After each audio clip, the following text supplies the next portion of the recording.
देखिए, वोट चोर है ये सरकार, नहीं तो गोलियां चलवा देते, क्योंकि वो लोकतंत्र को मिटाना चाहते। अब की बार 400 के पार और हम संविधान बदलेंगे। हमने बाबा साहब भीमराव अंबेडकर के संविधान का अपमान किया है। नमस्कार, आप देख रहे हैं द यूपी लोकल और मैं हूं आकाश नायक आपके साथ। अभी हाल ही में दिल्ली में कांग्रेस और इंडिया गठबंधन की पार्टियों ने उनके सारे कार्यकर्ताओं ने मिलकर चुनाव आयोग के खिलाफ, वोट चोरी के खिलाफ एक धरना प्रदर्शन करना चाहते थे। सरकार ने उनको रोका है, साथ ही उनको अंदर भी नहीं जाने दिया। इस मुद्दे पे हमारे साथ बात करने के लिए झांसी लोकसभा सीट से पूर्व सांसद और पूर्व केंद्रीय मंत्री श्री प्रदीप जन आदित्य जी मौजूद हैं। आइए हम जानेंगे, उनसे बात करेंगे क्या कुछ उनकी राय है इस बारे में। सर, स्वागत है आपका। जी नायक जी, आपका भी बहुत बहुत स्वागत कि आपने बुंदेलखंड की माटी में अंतिम व्यक्ति की आवाज़ को पहुंचाने के लिए एक चैनल प्रारंभ किया। और मैं ये मानता हूं कि आज अंतिम व्यक्ति की आवाज़ लोकतंत्र मजबूत करने के लिए आवश्यक है। आप आने वाले समय में एक सशक्त आवाज़ बन के उभरेंगे, ऐसी मेरी ईश्वर से प्रार्थना है। बहुत बहुत धन्यवाद सर। मैं ये जानना चाहूँगा, जैसे जो राहुल गांधी और बाकी सारी पार्टियां मिलके, जो इंडिया गठबंधन मिलके ये जो प्रदर्शन करना चाहते थे, तो सरकार ने उनको अंदर ही नहीं जाने दिया। इस पर क्या कहेंगे आप? देखिए, वोट चोर है ये सरकार। पहले लोगों के रोजगार चुराए, काम धंधे चुराए, देश का अमन चैन चुराया, और अब लोकतंत्र का सबसे बड़ा हथियार वोट, उस वोट की भी चोरी की।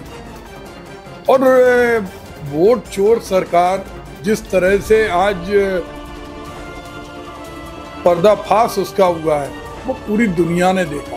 चुनाव आयोग ने मिलने का समय दिया, लेकिन जब चुने हुए सांसद पूरे देश के लीडर ऑफ अपोजिशन के नेतृत्व में सारे दल के लोग जब जा रहे थे तो उन्हें गिरफ्तार कर लिया। उनका बस नहीं चला, नहीं तो गोलियां चलवा देते, क्योंकि वो लोकतंत्र को मिटाना चाहते हैं। वो चाहते हैं कि इस देश के अंदर बाबा साहब भीमराव अंबेडकर का संविधान नहीं चले। और ये बात उन्होंने चुनाव के पहले भी कहा था कि अब की बार 400 के पार और हम संविधान बदलेंगे। आप मुझे ये बताइए सर, जैसे अब अगला कदम क्या होने वाला है विपक्ष का, मतलब क्या कुछ करेगा? देखिए, विपक्ष को नहीं करना है, इनको परिवर्तित करना पड़ेगा। कोई भी संस्था की अगर बात करते हैं तो सरकार सामने खड़ी हो जाती है। ऐसा लगता है सरकार उसकी ए टीम है या बी टीम है। अब चुनाव आयोग पे सबका बराबर से हक है। अगर कोई व्यक्ति कह रहा है, और अगर कोई एक चुना हुआ सांसद कह रहा, लीडर ऑफ अपोजिशन कह रहा कि ये सारे तथ्य हैं, एक घर में 80 वोटर, एक व्यक्ति के 3 राज्यों में वोट डालने का, एक ही फोटो अलग अलग नामों से वोटर लिस्ट में है, तो इनकी जांच क्यों नहीं कर रहे? वरन वो जांच ना करके लोगों को भ्रमित करने वाले एक पार्टी के रूप में, राजनीतिक दल के रूप में चुनाव आयोग काम कर रहा है। और ये शर्मनाक बात है। इसको देशवासी कभी माफ नहीं करेंगे। इस देश की जनता जानती है कि ये जितने भी चुनाव जीते हैं, हर चुनाव में ये अपनी वोटर लिस्ट नहीं बना पाए। ये एक देश एक चुनाव की बात करते हैं, लेकिन अगर वोटर लिस्ट, और कितना बुरा लगता है, मैंने तो अपने लोकसभा चुनाव में देखा, वोट डालने जब आदमी जाता है, अपना लिस्ट में नाम नहीं है, किसी व्यक्ति का नाम किसी दूसरे मोहल्ले में डाल दिया, किसी व्यक्ति का नाम कुछ लिखा, उसके पिता का नाम। अरे भाई, आप देश की चुनी हुई सरकार हैं, ऐसा कभी नहीं हुआ। और खासतौर से वो जातियां, वो लोग, वो दबे कुचले लोग, उनको कब आप वोटों से मुक्त कर दें, ऐसा तो किसी देश में नहीं होता। अभी हाल ही में थोड़े टाइम बाद बिहार में चुनाव आने वाले हैं। ऐसा तो नहीं सरकार इन सब मामलों में उलझाना चाहती है कि आप यहाँ लोग लगे रहें और वहाँ पे वो अपना प्रचार 50% कर चुके हैं? अरे, बिहार के अंदर भी तो एक विधानसभा के अंदर फर्जी वोटर थे। वही तो सबसे बड़ा कारण है कि पूरे देश के अंदर, चाहे महाराष्ट्र हो, बिहार हो, उत्तर प्रदेश हो, मध्य प्रदेश हो, हर जगह कमलनाथ जी ने शिकायत की थी, पूर्व मुख्यमंत्री अखिलेश यादव जी ने शिकायत की थी, उनका कोई निस्तारण नहीं किया। और ये बताता है कि चुनाव आयोग सरकार की कठपुतली बन गई, और इसे जनता बर्दाश्त नहीं करेगी। क्या कुछ विकल्प रहेंगे? जैसे आप तो सीधा आरोप लगा रहे हैं चुनाव आयोग के ऊपर कि चुनाव आयोग कहीं ना कहीं इन्फ्लुएंस में काम कर रहा है सरकार। अरे पूरे देश के लोगों ने देखा, जो लोग वहां रहते नहीं हैं उनके आप वोटर लिस्ट में एक कमरे में 12x15 के कमरे में 80 लोगों के नाम। कौन है वो लोग? वो वोट डालने एक कमरे के अंदर जो रहते होंगे, वोटर बनाने का एक तरीका है।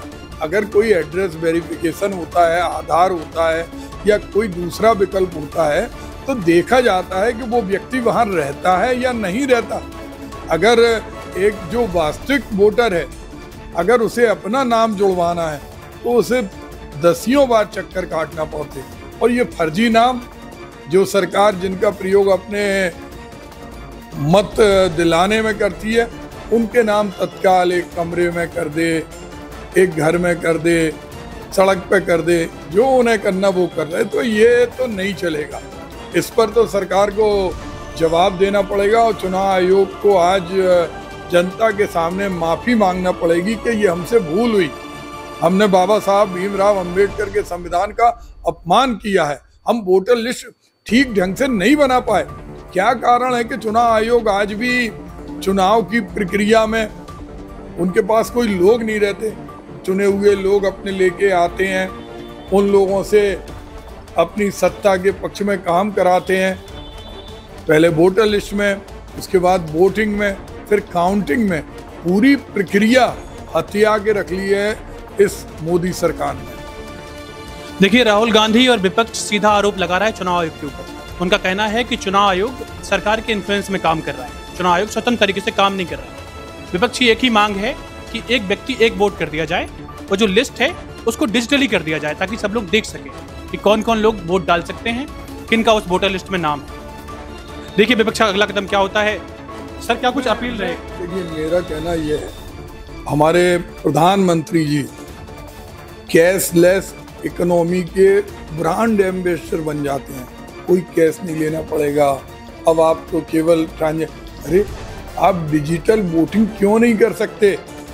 आप क्यों नहीं ट्रांसपेरेंसी, जो हमारे यहाँ आधार कार्ड सिस्टम है, यूनिक आईडी है, एक आईडी दूसरे आदमी से नहीं मिलती, तो उसका प्रयोग आप वोटर में क्यों नहीं कर रहे कि एक आदमी 10 राज्यों के अंदर वो लिख के भी देता है कि साहब मेरा नाम काट दो, ये कर दो, क्योंकि वो उनके पक्ष का व्यक्ति है। लेकिन वास्तविकता यही है कि इन सब का दुरुपयोग इस सरकार द्वारा किया जा रहा है।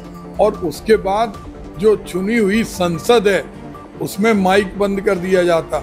अगर कोई मिलने जाता है, अपनी बात कहने जाता है, तो उसके सामने पुलिस को खड़ा कर दिया जाता। आज देखिए आप, हमारे देश के सबसे बड़े राज्य के अंदर अखिलेश यादव जी को रोकने के लिए बैरिकेड्स लगा दिए, प्रियंका गांधी को जबरदस्ती बस में ठूस दिया, राहुल जी को जबरदस्ती बस में डाल दिया। ये क्या हो रहा है? आप क्या लोकतंत्र का गला घोटना चाहते हैं? आप नहीं चाहते कि दूध का दूध पानी का पानी हो? खुलना चाहिए ये वोट चोरी, इसमें सफाई की जरूरत नहीं है। इस प्रक्रिया को बंद होना चाहिए। ये हम लोगों की मांग है, पूरे देश की मांग है, राहुल जी की मांग है और सारे दलों की मांग है। वो एक कहावत है, किसी बड़े विद्वान ने कहा है कि एक मजबूत लोकतंत्र में एक मजबूत विपक्ष होना चाहिए, नहीं तो लोकतंत्र जो है वो तानाशाही में कन्वर्ट हो जाता है। आपकी क्या कुछ राय रहेगी इस पे? हमसे जुड़ने के लिए बहुत बहुत धन्यवाद सर आपका।